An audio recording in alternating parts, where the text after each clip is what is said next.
Franklin Graham used his father's name to build a billion-dollar business. But suddenly everything is coming apart. In late 2025, he did something desperate that surprised everyone. He gave up the values that his father stood for. Federal investigators are closing in. His health is getting worse. And his family is making plans for what will happen after him. Sources believe that big news is on the way. Things about his businesses, his politics, and his personal life that will stun the whole country. The kid who was expected to continue on Billy Graham's work may be the one who ends it. He came into the world on July 14, 1952. Franklin Graham's environment was different from everyone else's from the start. Billy Graham and Ruth Bell Graham had 5 children, and he was the 4th. He moved into a house that was already full of history. They lived in a log cabin that they built out of old wood in the Appalachian Mountains of North Carolina. In 1954, the family bought the land for only $12 or $13 an acre. They ended up having 200 acres, 120 apple trees, and 18 natural springs. But even though it looked tranquil, life inside was full of stress and loneliness. By the time Franklin was 2, Billy Graham had already started the Billy Graham Evangelistic Association. His father was gone more than he was home after that. Sometimes more than 200 days a year. Franklin was already caught up in the storm of his father's crusades by the time he was 3. Thousands of people filled stadiums to hear Billy preach. The London Crusade in 1954 lasted for 12 weeks. The Madison Square Garden Crusade went on for 16 weeks straight by 1957. Franklin was 5 years old. Then he watched his father preach before audiences of more than 100,000 people. During altar calls in Moscow, as many as 25% of the 155,000 people there would walk forward. That type of reach was unbelievable, but to Franklin, it meant that half the time his dad was a stranger. American missionary doctors gave birth to his mother, Ruth, in China in 1920. She grew raised in a hospital complex 300 meters from Shanghai, where she slept asleep to the sound of gunshots from the Civil War. Her father did surgery, manufactured wooden prostheses, and helped make Christianity what it is today. She carried the same sense of adventure to her family life in North Carolina. She oversaw the building of their house, sought out loans, dealt with legal papers, and bought land. Billy was preaching all over the world at the same time. After the FBI warned of death threats, Ruth found additional mountain land, created Little Piney Cove, and put up walls around it. That retreat turned into a stronghold. Franklin grew up within those gates with his sisters Gigi and Bunny, and later with his younger brother Ned. He went to a small school with only 1 room and 12 students. But the walls of that refuge didn't help ease the stress. People didn't think it was a good thing to be Billy Graham's son. It was hard. Ruth was in charge of the house. Every day, there was no TV, no dancing, and morning prayers. Billy was a famous person on TV, in newspapers, and in auditoriums all over the world. But he wasn't the one who raised Franklin. A touch with sickness came early. Franklin got MS, which scared the family since it reminded them of Billy's own near-fatal case in 1944, which stopped him from becoming a military chaplain. Franklin also had a history of illness and prayer. Every health crisis and every prayer request made the news. Ruth dealt with the panic. Billy was driving. Franklin was sent to the Stony Brook School in New York when he was 11. It was a Christian residential school with very rigorous restrictions. He didn't like it. The structure, the distance, and the religion all made him feel bad. He called home all the time, wanting to go. His homesickness turned into anger. And it didn't end there. By the time he was 13, he had started to drink. He didn't want to be a preacher's kid anymore. He didn't want to follow the rules or pray. At first, his revolt was quiet, but he meant it. He started taking automobiles out without authorization when he was 15. One account says he hit a tree and broke his jaw, although several sources give different details. Everyone agrees that he took big risks. He relocated to Texas when he was 16 and played in a rock band. People talk about the moniker the Knights, but what counts is the picture. long hair, guitars, and loud music. Franklin rushed toward everything his father was against.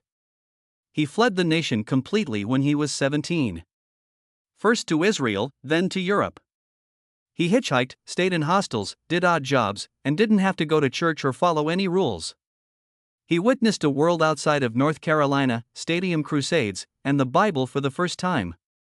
But the event didn't push him away, it gently pulled him back in. Ruth sat him down in 1969. She didn't scream. She told him tales. She made him think about Billy's own misgivings and early failures. She didn't preach. She made a connection. Franklin didn't transform overnight, but something in him did start to change. He went to Leo College in Texas in 1970 and received his pilot's license. The uprising wasn't over, though. He didn't go to class, went to parties, and didn't do his work. He flew a girl to Atlanta in 1972, which was the last straw. They had to land in Louisiana and remain the night because of bad weather. He thought he had done what he was told. The school didn't agree. He got kicked out. He went back home and started at Monter Anderson College, where he got an associate degree in 1974. He got back in touch with Jane Austen Cunningham, a Baptist girl from Boone who had known him since they were kids. She loved skiing, being outside, and Jesus, which was different from Franklin at the time. Their love was not easy. She saw how messed up he was, but she also saw how great he might be. He didn't make things easy for her, yet she kept close regardless. Franklin went to Switzerland with his folks in August 1974 to celebrate his 22nd birthday. Billy took him on a walk by Lake Geneva and said, "You can't keep sitting on the fence. You have to either follow Jesus or walk away." Franklin didn't like the choice, but he couldn't get rid of it. He flew to Jerusalem to help with a trip for young people. He was alone in his motel room when he picked up the Bible. He felt Romans 8 verse 1. So, those who are in Christ Jesus are no longer guilty. He put out his cigarette, knelt by his bed, and said, "God, I've sinned against you. I'm sorry. You can have what's left of my life." That was all. The preacher's son, who was a rebel, gave up. He married Jane a month later, on August 14, 1974, in front of 150 people on the family lawn. Billy was in charge. He stood in front of his family and said he had changed. This was the same boy who had stolen automobiles and slipped beer. And he did. He stopped drinking and smoking and moved to Boone, North Carolina. He and Jane would have 4 children together. He wasn't flawless, but he was unique. He got his associate degree that same year and then went to Appalachian State University. There he met Bob Pierce, who started World Vision and Samaritan's Purse. Pierce took Franklin on a 6-week mission trip to Asia in 1973, where they experienced suffering that Franklin couldn't forget. He had nice memories of that vacation. He was only 25 and restless when he got aboard a truck and drove straight into the starvation zones of Bangladesh. The countryside was bare because of the famine. The roads looked like rivers. Water pushed through the windows of his truck. Dead cows floated by like ghosts of what used to be life. A woman in one hamlet passed out while holding her infant. Her face was already pale from not eating. He gave her his own food, not because it was the right thing to do, but because he didn't know what else to do. His convoy sent 2,000 bags of rice to the edge of nothingness during the 3-week trip. And yet, the hardest time was when he observed kids fighting over spilled grains, single grains, as if they were diamonds. That stayed with him for years. He kept a picture of those kids in his wallet till it was almost gone. He had stopped floating by the time he was 26 and had found something obvious and brutal. He didn't seek for permission. He didn't wait for the board to meet. He took his father's old Samaritan's Purse and made it into something it had never been. He called 800 congregations from his basement office, and on some Sundays he spoke at 12 of them. Going from one place to another with maps on the dashboard and no GPS, only fire. Even though SP's budget was only $50,000 the year before, he was able to raise $250,000. That first expedition almost fell apart. The Thai army wouldn't let their supply plane land. Franklin fought with armed officers for 3 hours, face to face, with his hands shaking but his voice unwavering. He wasn't proud when the jet finally landed. He was very tired. People began to whisper that he was only writing his father's name. But no one could say he didn't do the work. Next was Lebanon. In 1979, Beirut was falling apart. Bullets flew through the air like bugs, and mortar fire resonated through vacant schools. Franklin spotted 45 orphans hiding away in a building that had been blown up. No food, no heat, and all the windows were broken. UN forces offered his unit an armored car, but a sniper's round still went through the back window. The gunshot hit the headrest just a few inches from where he was seated. There were 3 kids in the rear seat. That moment didn't make him a hero. It opened something up in him. Later, he learned that some of those kids were orphans, not because of the conflict, but because communist militias hunted out Christian families. That was always on his mind. He stopped pretending that politics and help were 2 separate things after that. He found out that Samaritan's Purse was full of mysteries that same year. $1.2 million was missing, and $300,000 had gone without a trace. Another $400,000 went to expensive hotels for board members. One boss bought a yacht with money from donors while field people begged for food. Another one adorned his workplace with pricey art. Graham was done. He walked into the boardroom at 27 with spreadsheets and threats. He told them to quit or be exposed to the public. Some of them said they would sue him. But Billy Graham stood behind his son, calm and steady. Franklin was in command after the smoke cleared. SP only has $15,000 in its bank accounts. He took out a loan on his house to keep it alive.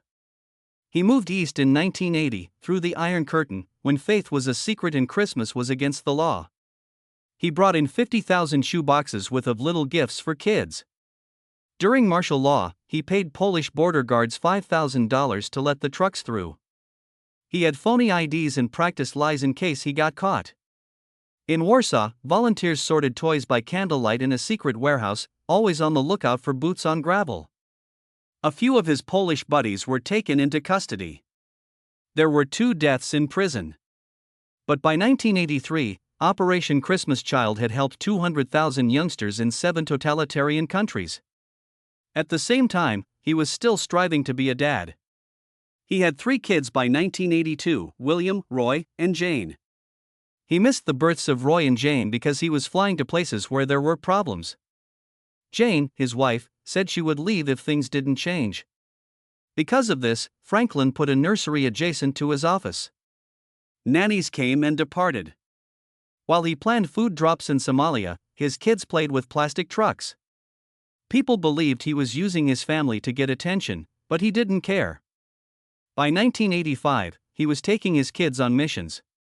He wanted them to see what pain looked like. That same year, he was made vice president of his father's business. His first major test of music came in Moscow, where 50,000 Soviets gathered to hear Billy preach as KGB spies watched every move he made. Franklin had to handle the logistics, sneak in 100,000 Bibles, and keep the foreign journalists away. She disappeared when a woman held up a sign about 150 Christians in jail. No one ever talked about it again. Franklin learned how to do ministry while always looking over his shoulder. He finally went on stage alone in 1986. 10 days in Western Australia. More than 250,000 people heard him preach. Every night, 13,000 people jammed into the RAAC arena. About 5,000 people came forward. More than 45% were younger than 25. His tone was harsh, and his style was confrontational.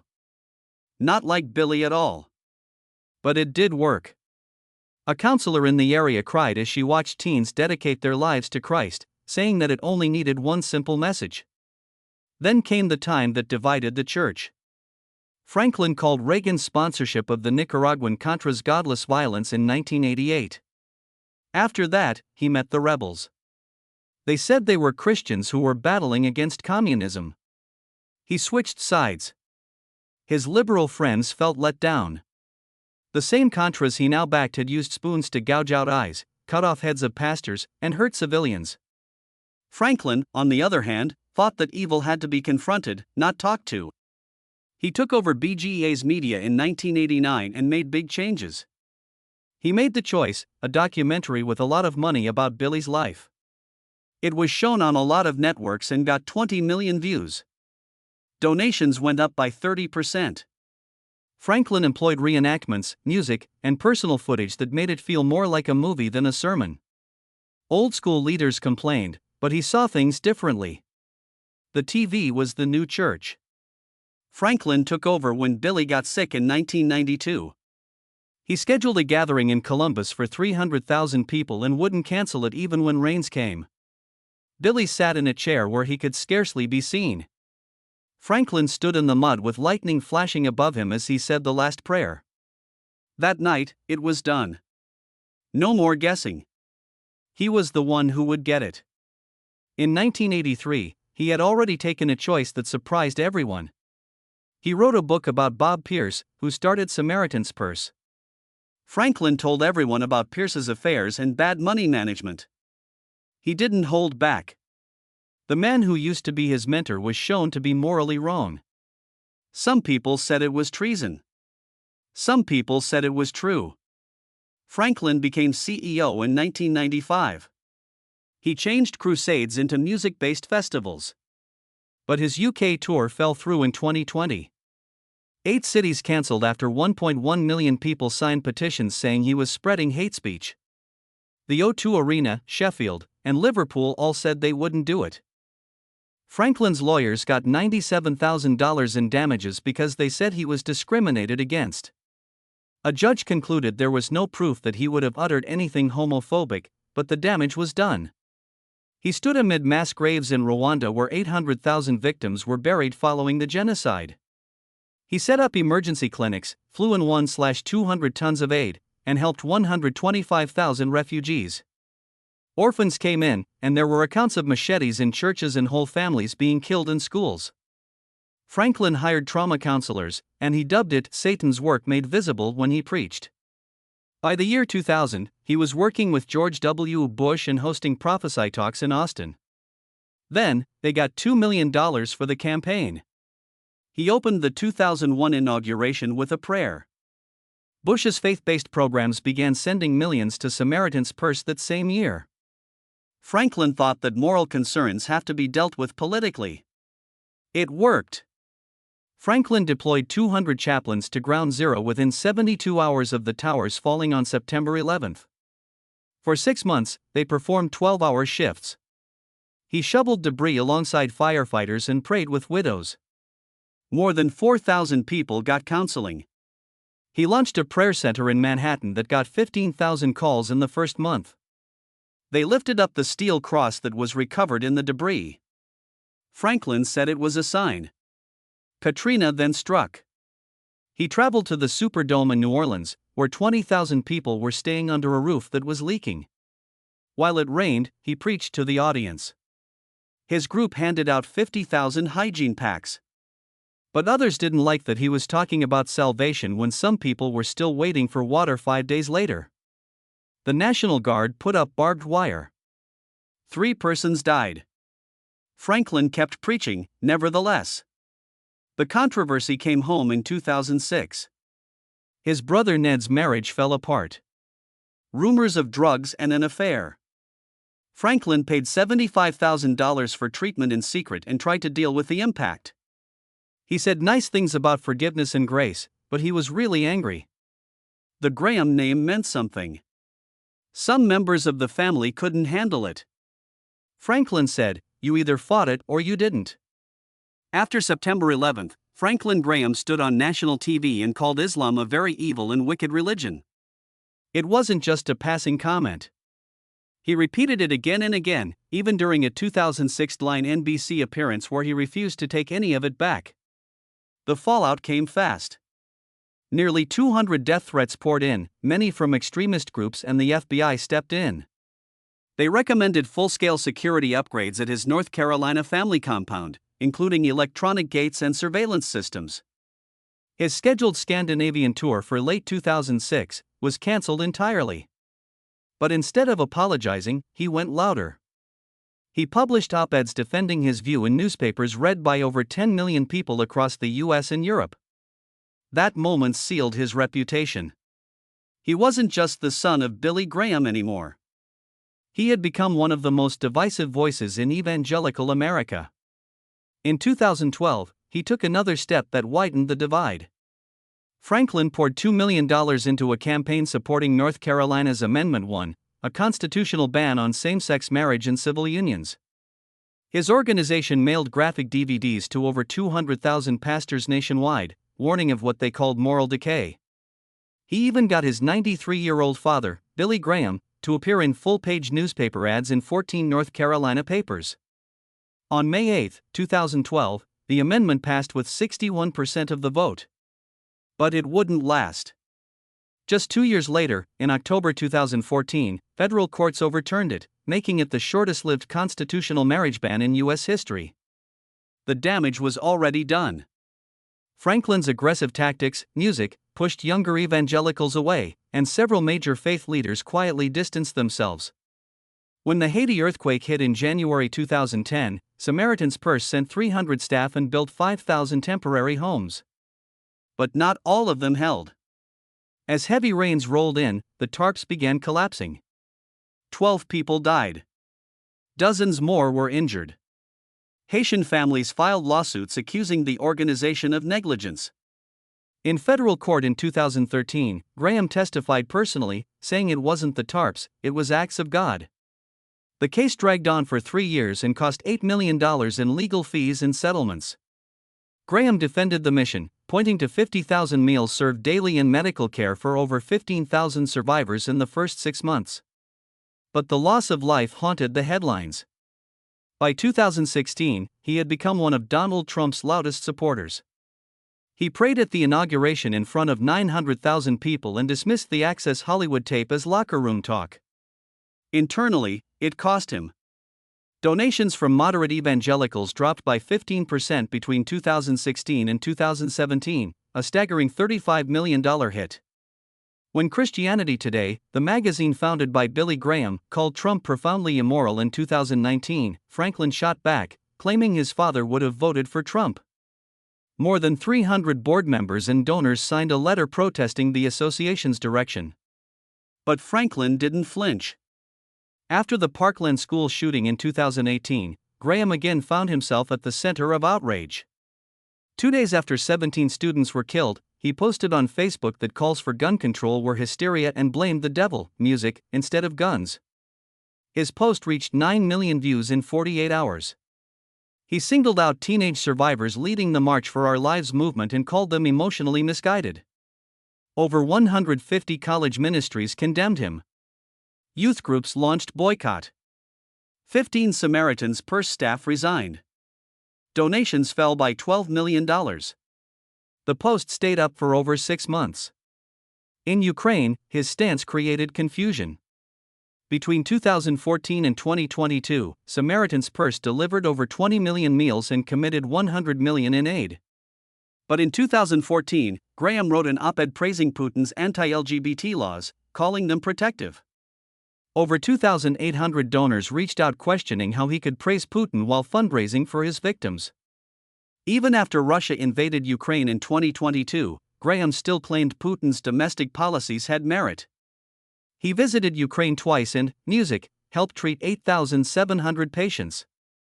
But European evangelical groups began pulling away, questioning his sympathy toward authoritarian regimes.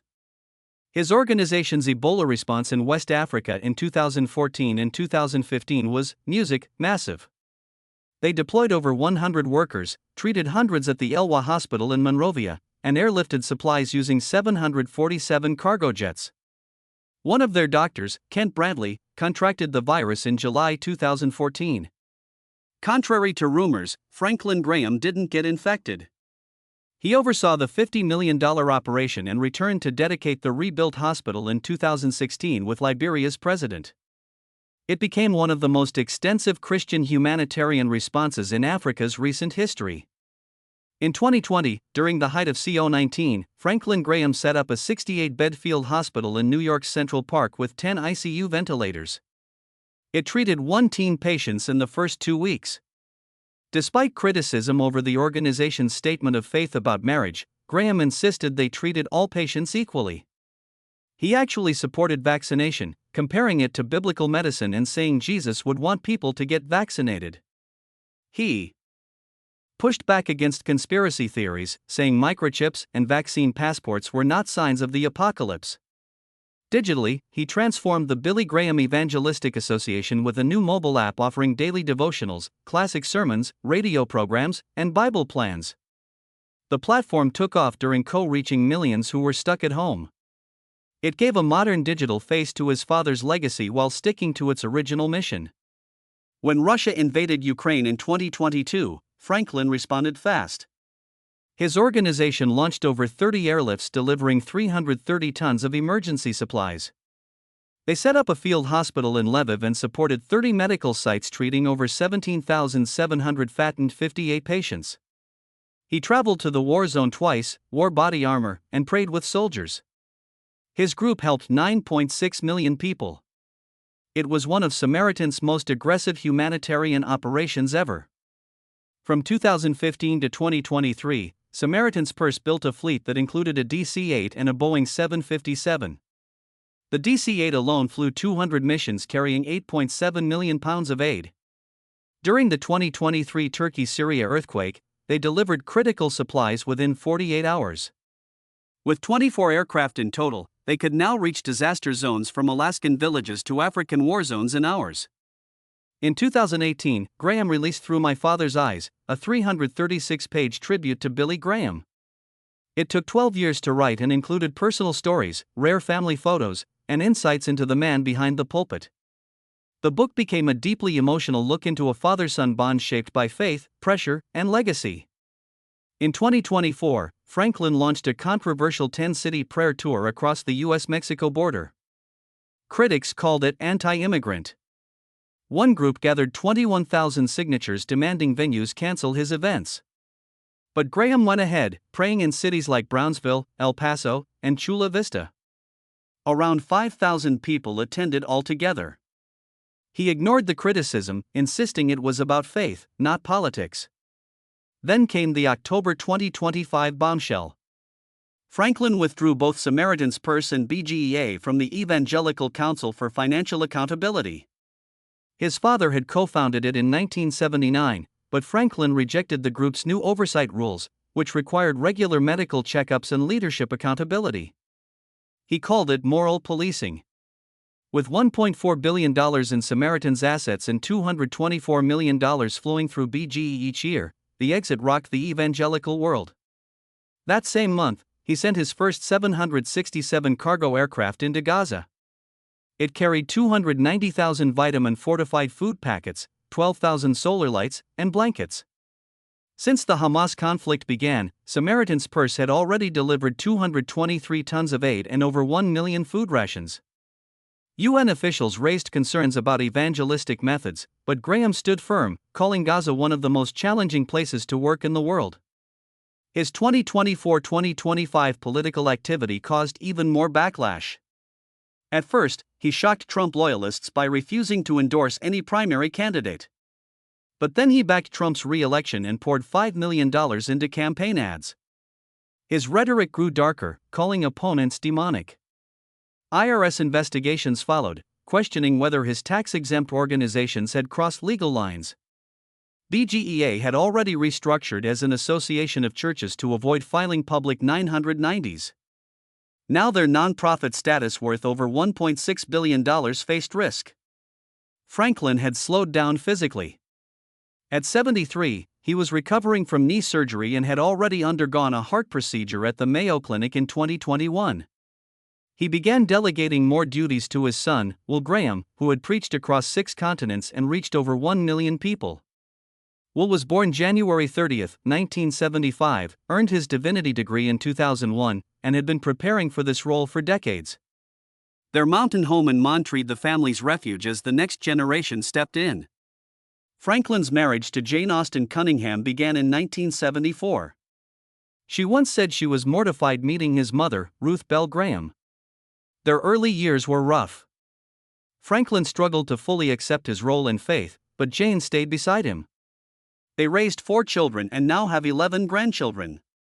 He celebrated their 42nd anniversary in 2016 by saying they were still in love. She rarely appears in public, focusing on their home church and community in Boone.